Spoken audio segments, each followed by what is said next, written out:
Buenos dias, buenas tardes, buenas noches, everyone. Welcome back to NRW. I'm your host today, Rob Medina, and I thank you very much for joining me here today because today I'm reviewing a Pantaya original series called El Juego de las Llaves. And for those that don't speak any Spanish, what that simply means is the game of keys. And the word Pantaya actually means screen, as in TV screen in Spanish. And that's actually the streaming platform in which this show will be airing on. I'd never heard of this show before, and I did see the trailer. I was intrigued. It seemed very interesting, but I just wasn't sure if it was going to hold up for me. But I was fortunate enough to watch the very first 4 episodes of the second season, and to my genuine surprise, I really did enjoy the show. But before I get into my review, let me first read the plot synopsis here. A few months have passed since the last game of keys. Each member of the group is trying to deal with the consequences of their decision of putting a pair of keys inside a seemingly harmless glass jar. Now, they're trying to answer the question of whether they can overcome the past or should they just surrender to their present desires. It doesn't matter how fast you run, desire will find you. So that is pretty much the plot synopsis here in a nutshell. I will also highlight here that I am Hispanic and I grew up in a Hispanic household. And one of the most common things, and I'm sure anyone who's Hispanic that is listening and watching this will understand that novelas were part of the everyday activities, if you will, where pretty much all the women were watching the shows. And in the 90s, it was like at its peak for me, I remember, and also in the early 2000s, but it was more towards like teenagers, I remember specifically. But it was a common thing in my household and my relatives' household. It was just like a big deal for a period of time. And I was genuinely surprised to see a lot of familiar faces in this show. So some of the cast members that I'm going to read off here, one of which is going to be the actress Maite Perroni, who plays the character of Adriana. We also have Hugo Catalan, who plays the character of Leo. We also have Marimar Vega, who plays the character of Gabi. We also have Horacio Pancheri, who plays the character of Valentin. And we also have the actor Humberto Busto, who plays the character of Oscar. So some of these actors, like I mentioned before, I did recognize her, especially the actress Maite Perroni, who played a character in a really, really popular novela that was really geared towards like teenagers called Reverde. I remember that show specifically growing up in the early 2000s. And then there were some other actors and actresses that I did recognize that I had grown up with since I was a kid. One of which is an actress by the name of Laura Leon, who played the character of Gloria. For anyone that grew up in the 90s, you'll know that show, Dos Mujeres Un Camino, which was like the biggest, and I'm talking about the biggest soap opera of all time. It was huge. I mean, it was like an event every single night. And Eric Estrada was one of the most famous actors at that time. And I was just surprised to see him in a novela because I remember him watching in American television. So I was just a little, not confused, but just surprised, if you will. But she was one of the main actresses in that show. So watching her on this show, I was like, holy shit. So it brought back a lot of good memories, believe it or not. And we also have another actor by the name of Cristian de la Fuente, who plays a character by the name of Pedro, who I recognize from previous novelas that I had seen, but I just remember the names off the top of my head. And there was another actress who's also a singer in her own right, named Alejandra Guzman, who plays the character of Astrid. And I was like, holy shit. They're really bringing a lot of familiar faces in this show. And again, to my genuine surprise, they were all awesome. So I really did connect a lot with the characters in this show. And what was nice about this season, at least with the first 4 episodes, that they do a really good job in providing some exposition for anyone that has not seen the first season or may have forgotten what had happened in the first season, to bring more awareness about what's going on, so that way you're not lost in the mix as far as the story beats are going here. And I appreciated that because, again, I had never heard of the show before. I had never seen the first season.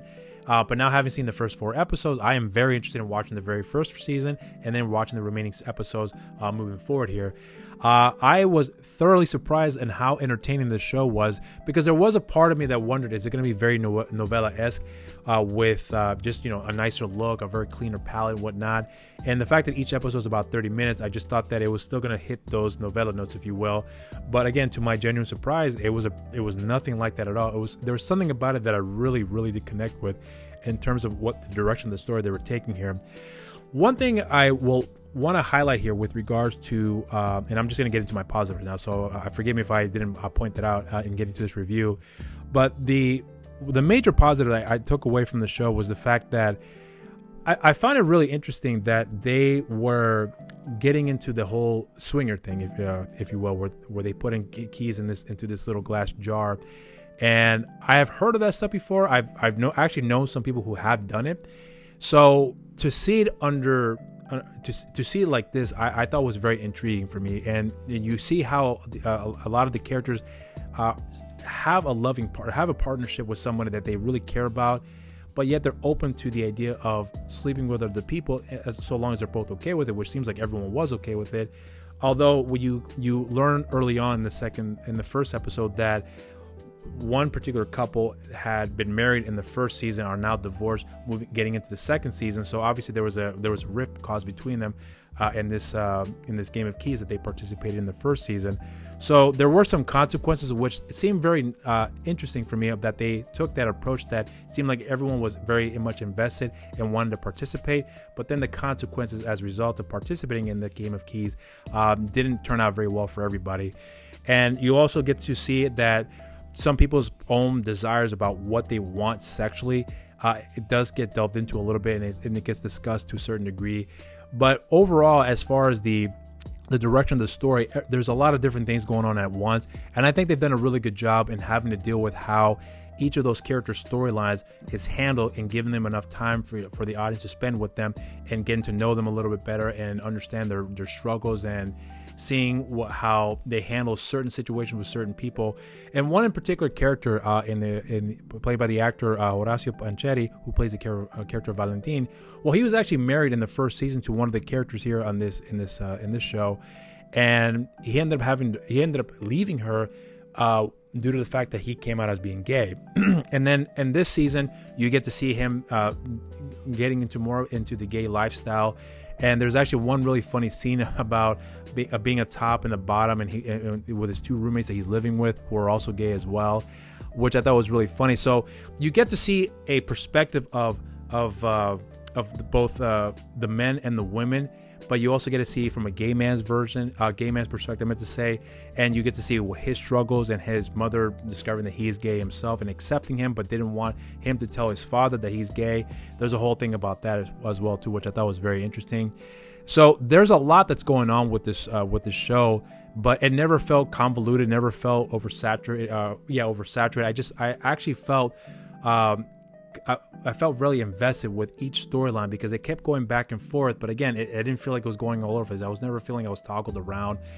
So, I mean, that's really all I want to say about what my enjoyment factor with this show, because there's a lot of interesting twists and turns that occur along the way that I don't necessarily want to ruin for anybody. But this show is all in Spanish, so when I saw it, I understood 90% of what was being said, because my Spanish is not all that great. But the fact that the subtitles were there for me to read certainly did help out with me understanding what was going on, because one of the biggest things for me is that I'm not really good with knowing all the slang in every country. With South America, Central America, Mexico, or even in Spain. So it's kind of difficult for me to know how certain words are used and what they mean. So the fact that the subtitles are there for me to understand during those particular conversations where slangs are being used, it does help me out a great deal. But I think that if you don't understand the language, you can still enjoy for what's going on, because visually it's a beautiful looking show and the cast is no doubt beautiful, but they're all really, really good with their acting abilities and conveying the characters' emotional beats and seeing the internal struggle that they're going through in any particular moment throughout the series. So I really enjoyed having those nice character moments that you get to see develop throughout the show so far. And even though I only saw the first 4 episodes, the way that the 4th episode had ended, for me, it kind of ended a little abruptly, but because it left on such a really nice cliffhanger, if you will, going into episode 5, I can't wait to see what they're going to be doing with the next series of events that will be occurring after what we just saw in that last episode. So that's pretty much my positives of it. Now, as far as my negatives are concerned, I think I'm just going to highlight this. The only negative that I really have with the show, and this is going to sound really, really weird for me, because it's not something that I really anticipate or are intending on looking for, but it was weird because they cuss, they talk explicitly about what sexual desires they each character wants and has, and although you get to see a little bit of the sex scene, it's not really, as graphic as I anticipated. It's actually very PG-13ish, if you will. But the fact that they're able to cuss and talk about explicit sexual acts and whatnot, I just thought it was very interesting that they never actually went that direction and showcasing that. So basically I was expecting kind of more or less like a Sex and the City type of vibe, but we never really got that. So I was a little surprised about that. I wasn't sure if that was intentional, or I'm not sure how the censorship is like in Mexico, because this is a Mexican production. I just wasn't sure what the rules are when it comes to that. So I was honestly a little disappointed with that, not because I just want to see ass and titties, and it wasn't that. It wasn't that at all. If I offend anyone for saying like that, I apologize, but I'm not being in a derogatory way. It's just a bad habit I've had in expressing it that way. So if I offended you, I apologize. But all I'm simply saying is that I would have liked to have seen that explicit side of these sexual acts that they are conversing about and that they want to experience. I would actually like to see a little bit more of that, to get a much better picture of what's going on. But the fact that they just pretty much do exposition and you get to see a little bit of teasing on that as far as the sexual intercourse is concerned, it left a lot to be desired, but not in a perverted way by any means. I'm not trying to come off as being a pervert, like I just want to see ass and titties. It wasn't that. But that would really be my biggest takeaway as far as my negative is concerned. But overall, my thoughts on the show are really high, to be completely frank with you. So now it's going to be the perfect segue for me to get into my rating.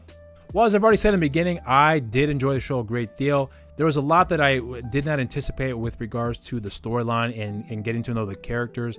And it definitely does help out, I meant to say, that understanding what each character is going through and not knowing what had happened in the first season and getting a little bit of exposition just kind of sprinkled out here and there for you to get a full understanding of what's going on as the series of events have occurred, it certainly did help out a great deal for me personally.